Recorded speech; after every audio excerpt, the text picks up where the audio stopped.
but also we have the opportunity to detect precursor lesions of colorectal cancer, which are adenomatous polyps. Most of the polyps are adenomatous polyps. And most polyps are not going to become colorectal cancer, but in fact most colorectal cancer has identifiable precursor lesions. And screening gives us an opportunity to find these lesions earlier, and if we remove them, we interrupt the natural history of that progression. Now, the long-term trends in colorectal incidence and mortality are shown in this slide here. In fact, these data are all the way up until 2014, and the declines have really been quite dramatic. We have seen a rather remarkable drop in incidence and mortality among both men and women, very largely attributable to screening. And in fact, we can say that these declines were largely attributable to screening as opposed to lifestyle changes, because we don't see declines in colorectal cancer screening before the age of 50. In fact, incidence is continuing into the early 50s, and that's probably largely a function of the fact that most people don't celebrate their 50th birthday. I mean, who would? By rushing right out to get screened for colorectal cancer. It appears as if it's taking adults some time to actually get around to getting those tests. But here is actually a portrait of how rates have declined over time. This is up until about 2010, but the important take-home message from this slide is that the decline in the mortality rate has been accelerating over time, from roughly 3% over the decade between 1970 and 1980 to over 25% in the most recent decade. And then, in fact, here is the most recent data from 2014 all the way to 2014, showing the decline in the death rate between 1975 and 2014 of 28.6 per 100,000 down to 14.1. But again, the really impressive thing, as you're all aware, is that our population is aging. It's growing in size, and it's growing in size in older people.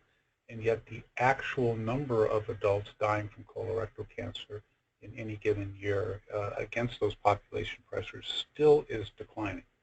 So in other words, even if our rates were going down, we might still expect to see an increase in the number of deaths each year simply as a result of the underlying population dynamics. But in fact, they are declining too. From 1995 to 2014, we saw a drop in about 6,000 deaths per year, which is really substantial. This decline in incidence and mortality can be largely laid at the much more favorable survival when we diagnose colorectal cancer at a local or regional stage as compared to a distant stage. Now, guidelines for colorectal cancer have evolved. In fact, when I first came to the American Cancer Society 25 years ago, the first guideline I participated in developing was an update of the colorectal cancer guidelines in 1992, and they've changed dramatically over the years since then. So I want to show you here the difference between the ACS guidelines and the Preventive Services Task Force guidelines, each which were updated in 2008. I mean, that was the task force has updated theirs since then, and I'll show you that. At that time, we recommended stool testing, flexible sigmoidoscopy, colonoscopy, and CT colonography. Now, the task force and the ACS each recommended stool testing. Now, the ACS put a much stronger emphasis on high sensitivity stool testing, because as I'll show you shortly, stool tests vary in their accuracy. They vary considerably in their accuracy. And as we observed with the old guaiac-based Hemocolt 1 and 2 tests, the sensitivity was actually very poor. And so we recommended against using those tests and only recommended using high sensitivity tests. And that would be SENSA or a fecal immunochemical test. Now, about the time these guidelines came out, the first stool DNA test had been was beginning to be marketed, and we recommended that adults could choose that test as well, whereas the task force did not. We still have flexible sigmoidoscopy on the recommendations, even though you would be hard-pressed to get a flexible sigmoidoscopy today. Hardly anybody does them. But we have good evidence of the benefit of flexible sigmoidoscopy, at least in the distal colon. So both organizations recommended that, although with slightly different emphasis on how often you would do this test if you combined it also with a stool test. Each of the organization recommended colonoscopy every 10 years, and while the American Cancer Society was persuaded that the evidence was strong for CT colonography every 5 years, the task force was not ready to recommend it. Now, in June of last year, the task force updated their guidelines. We're in the process of updating our guidelines right now, but we're moving at a more deliberate pace because there's some other issues we're taking up. There were also 2 tests that were not endorsed in the draft recommendations that were sent out for comment. And as a result of a lot of critical review, the task force ultimately decided to include those tests in their recommendations. These are the current recommendations from the task force now. And again, as primary care providers often will tell you that guideline differences can have a paralyzing effect on their referral strategies for cancer screening. We have a situation now where the task force and the ACS guidelines are virtually identical, even in fact when they were very similar in the past. We each recommend high sensitivity guaiac-based FOBT. That's only going to be Sensa. We each recommend high sensitivity fecal immunochemical tests, and you have to be careful these days because there's been a proliferation of immunochemical tests, and some are not very sensitive and have relatively poor performance. The task force recommends FIT DNA now every 1 to 3 years. And this is the new version of the fecal, the stool DNA test, which now also includes a fecal immunochemical test. So it's a multi-target test. You have probably all seen the advertisements on TV for Cologuard. That is this test. The American Cancer Society still has its older recommendation that you be screened every 3 years, but the task force here says that they do not have an ability to distinguish whether annual screening versus 3-yearly screening, which is superior, so they endorse doing one or the other. They still recommend colonoscopy every 10 years. CT colonography they now recommend every 5 years, whereas they did not. They recommend various combinations of flexible sigmoidoscopy and fecal immunochemical tests or guaiac-based fecal blood tests, whereas the ACS does not emphasize combining flexible sigmoidoscopy with a stool test. And no organization now really recommends double contrast barium minimum. Now let's talk a little bit about the performance of these tests, and we'll talk about stool tests first. The test you see on the lower right-hand corner is actually an older version of the stool DNA test. Now the most common test still in use today is the guaiac-based fecal occult blood test. The picture here is the version that is Sensa, which is the high sensitivity version. This is a test that requires 3 samples from consecutive bowel movements. We have good evidence for this. Actually, the best evidence, the first randomized controlled trial of colorectal cancer screening was done using a hemoccult test. It is non-specific for colorectal cancer. In other words, it is only specific for occult blood, and it can be influenced by food and medications and upper GI bleeding. The older forms of hemoccult tests, hemoccult 1 and 2, are not recommended because their sensitivity is just very poor. And so the only test you really could use that's a guaiac-based test is a Sensa. Here's a picture of the results, 30-year follow-up of the Minnesota trial, where we saw a 32% mortality reduction associated with annual screening and a 22% mortality reduction associated with biannual screening. And we also observed a reduction in incidence associated with colorectal cancer screening, fecal blood test, as a result of the tests having detected either bleeding polyps or been false positives, and that resulted in the colonoscopy where polypectomies would have been performed as long as the patient was prepped for the examination. But this just shows you the variation in the performance of the low sensitivity test compared to the high sensitivity test. These are just Hemocult 1 and Hemocult 2, and as you can see, it's really pretty pitiful. Even the highest of the 4 studies that I have here only shows a 50% sensitivity with rehydration. I want to draw your attention in particular to the paper by Collins, which showed only a 9.5% sensitivity for colorectal cancer, and there was even a lower sensitivity for advanced neoplasia when fecal occult blood test is done in the office following a digital rectal examination.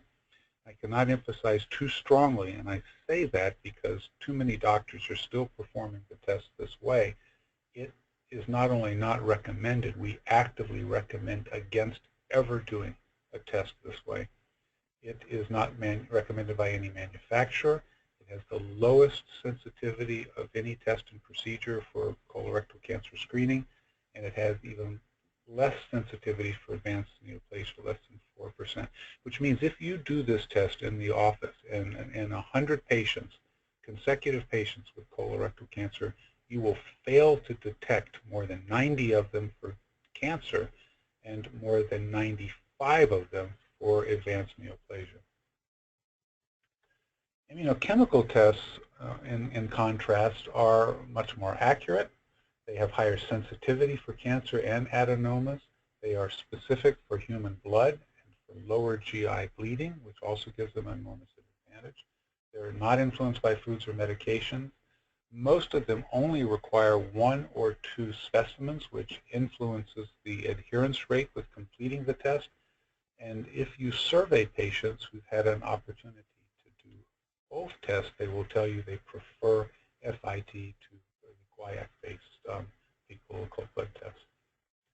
Now, this just shows you how much better the performance is. This is a summary report on a large number of fecal immunochemical tests. And on average, they achieved almost 80% sensitivity, which means that on a single test, they would pick up 8 out of 10 cancers that were present. Now, adherence with FIT is consistently better than with guaiac-based tests, so any stool-based program today is going to be more successful if they use a FIT. You're going to find more cancers typically, and you're also going to get a higher rate of adherence, as you can see in 4 studies. Now, this new test, the stool DNA test, is really quite impressive, but it's also quite expensive. It's based upon the premise that cancer cells and colon cells are continuously shed in the colon, and that they can be picked up in feces and identified in processing, but also for those cancers that do not have particular marker DNA that the test will pick up, there is also a FIT test built into this test that would also be looking for occult blood in the stool, and this measurably improves the sensitivity. There's only one test on the market, Cologuard, which can be marketed for, that is marketed for this kind of test. And I'm sorry. Well, and right now, to get this test, in effect, your doctor would write a prescription for it, contact Cologuard, and it would be mailed to you. So there's no need for physicians' offices to store these things in the office. Colonoscopy allows for direct visualization of the entire colon. You can use it and do screening, diagnosis, and for therapeutic interventions such as biopsy and polypectomy. And it is the most common screening test in the U.S. The results that we have, we do not have any randomized trials of colonoscopy, but the findings that we have observed from large population-based studies have shown a fairly dramatic projected reduction in colorectal cancer mortality associated with having had colonoscopic polypectomy. Now, while everybody tends to think of colonoscopy as the gold standard among colorectal cancer screening tests, it really cannot be thought of as that way because it has a wide variability in quality. And these are just some of the problems that we've identified with colonoscopy, which is why quality assurance programs for colonoscopy must be implemented in the very same way that we have them for mammography. I'm not going to dwell on this long list. You can scan it. But each of these problems has a contribution to undermining the accuracy of the test. And when the adenoma detection rate does not meet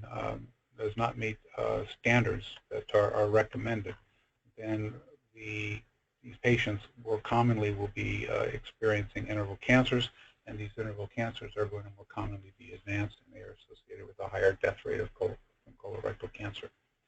So here are just some of the key quality indicators, in particular the adenoma detection rate, the fecal intubation rate, and the quality of preparation. When there is a poor prep, lesions that you would want to identify on colonoscopy can't be seen. If you don't reach the cecum, you are missing a part of the colon that may harbor an advanced lesion that you would want to find. And again, when gastroenterologists are not well trained and not experienced in doing colonoscopy, they don't get feedback on how well they're doing, then they're commonly not finding enough adenomas, which means they're missing them. Now, how can we improve colorectal cancer screening rates? Well, this just gives you a picture from the behavioral risk factor surveillance system of the proportion of adults who report being adherent with colorectal cancer screening guidelines. I can tell you right now, as good as these numbers look, they're overestimated by perhaps as much as 20%. But let me draw your attention to the last row for the screening rates for insured and uninsured adults. And you can see, and this was timely for the discussions that we're having on an almost daily basis as the new administration and the Congress seeks to overturn the Affordable Care Act, that uninsured adults simply have a less than half the rate of screening as insured adults. And if you don't have access to screening, if you can't afford screening, the odds of you getting it are very low. Now, how do you improve colorectal cancer screening? Well, one of the things you must do is offer your patients the option of colonoscopy or stool blood testing. What we see is that the prior use of stool blood testing was frustrated by primary care providers. It took time. Patients commonly did not complete the test, and then they had to be concerned about contacting them and reminding them to do so. Or if the tests were positive, having to follow up and arrange for diagnostic evaluation.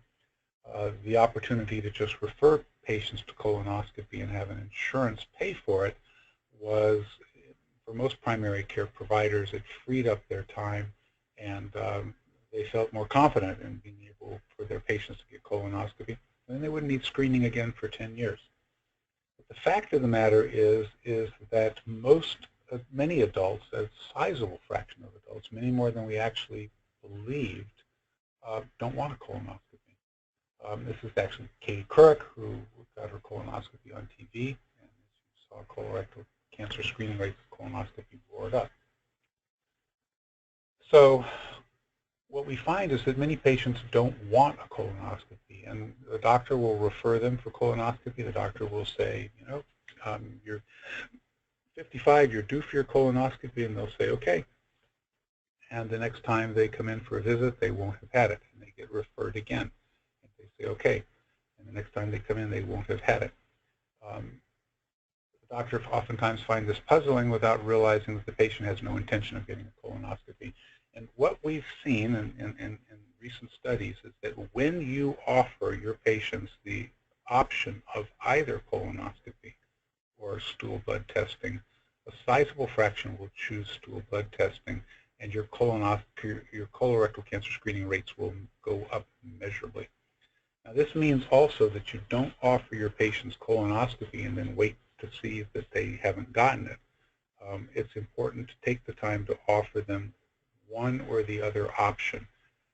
And it's not something that you're making a commitment to for life. You can always move back and forth between these tests as appropriate.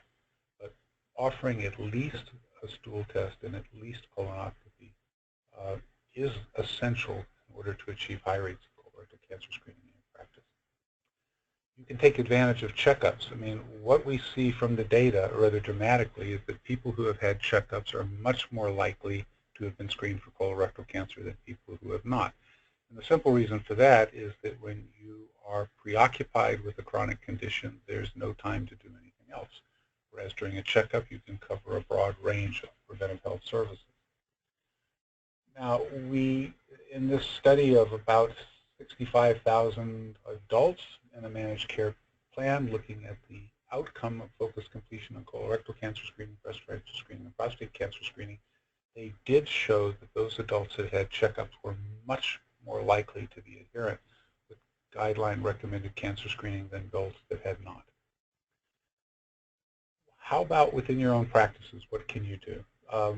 First of all, linking fecal occult blood testing and particular immunochemical testing to flu shots has been shown to measurably increase colorectal cancer screening rates.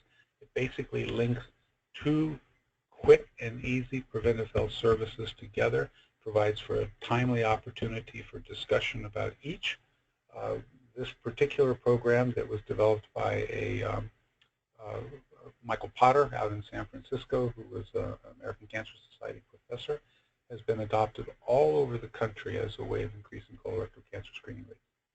In addition, if you can get doctors away from being an army of one and create a team-like environment among the staff, and in addition take advantage of other systems tools to track whether people are adherent with colorectal cancer screening, you'll go a long way to increasing your rates. And in fact, the book that I'm showing you right here is available at no cost from the American Cancer Society at the web address listed below, which is much too long for you to copy, but I know we can make it available to you. A practice needs to develop a screening policy. The staff need to know that it is a priority of the practice, and in fact this can be communicated to the patients as well. It is a priority of the practice for everyone to be adherent with recommendations for colorectal cancer screening. And this includes taking a careful family history of adults who are younger than the age of 50 and also regularly updating that family history, because last year's patient with no family history of colorectal cancer not infrequently is this year's patient with a new history that includes family members who have colorectal cancer screening. It's important to be persistent with reminders, and that means that electronic reminders, chart reminders, and direct contact with your patients, and in particular, making it very clear to your patients that it is important to you that they are current with colorectal cancer screening rates. It's important to measure progress. We, in fact, have seen very, very often, in fact, it's so common, it's laughable, how many doctors we talk to who say, oh yeah, we screen all of our patients with colorectal cancer if they're age appropriate. And then when you look into their charts, you find that their performance is dismal, and they're surprised to see this as well. So practice audits that allow you to measure your progress over time and communicate progress to the staff and celebrate when progress has been made is a huge morale booster. Finally, there is no more important factor apart from access issues like having insurance in understanding whether or not somebody has had recent colorectal cancer screening than if they have had a recommendation from their doctor. And likewise, if they haven't been screened, they'll say, my doctor has never recommended it. It's important that that recommendation, however, be tailored to that individual patient. And we find just saying, oh, by the way, you need to get your colonoscopy is not very effective. There needs to be a discussion where patients are told what to expect from colonoscopy, that the examination, it's important that they get the examination or do a stool test, and that you can help them make the appointment and track the days up to that appointment so that they're reminded to complete it. Gauging that importance is, there's just no substitute for it. Now, I also mentioned that the National Colorectal Cancer Roundtable, of which I'm the co-chair, and it's a part of the, has been supporting the 80 by 18 initiative since 3 years ago. It's a movement to increase screening rates to 80% across the country. We have seen many facilities and practices that have already managed to achieve 80% of their patients being adherent with colorectal cancer screening recommendations. This is really a fabulous thing. Some of those practices were at 20% before they got serious about increasing colorectal cancer screening. And why is this important? Well, the fact of the matter is that these kinds of initiatives have to be done because we don't have organized screening in this country. Our screening is a function of a coincidence of interest and encounters between doctors and patients. But if we can systematize colorectal cancer screening, and if we were to achieve 80% by 2018 and keep that rate high until 2030, we would prevent in this country 277,000 cases of colorectal cancer and 203,000 deaths. So here are just some of the tools that are available at nccrt.org. They're available at no cost for you to download. And I just want to thank you for your time, and I hope we have a little bit of time for questions and answers. Thank you very much. I had a question, actually. This is Annabeth, about how often a person with a history of colon cancer in the family should be screened. Well, I'm glad you asked that question, because I didn't think that we necessarily had time for that. You know, it depends upon the age of diagnosis of the family. If the family has a first-degree relative diagnosed after the age of 60, we regard them as being sort of the generally average risk. However, if there's a diagnosis before the age of 60, we recommend that they start around the age of 40, and we recommend that they undergo colonoscopy as opposed to stool tests. And that the screening interval will be based upon findings, but it nominally should be every 5 years. Great, that's very helpful. Thank you. I don't see any other questions.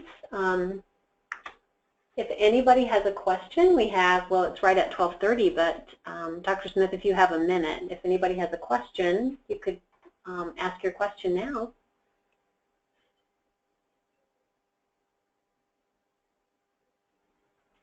And let me go back to that other slide so you can make sure that you see this website.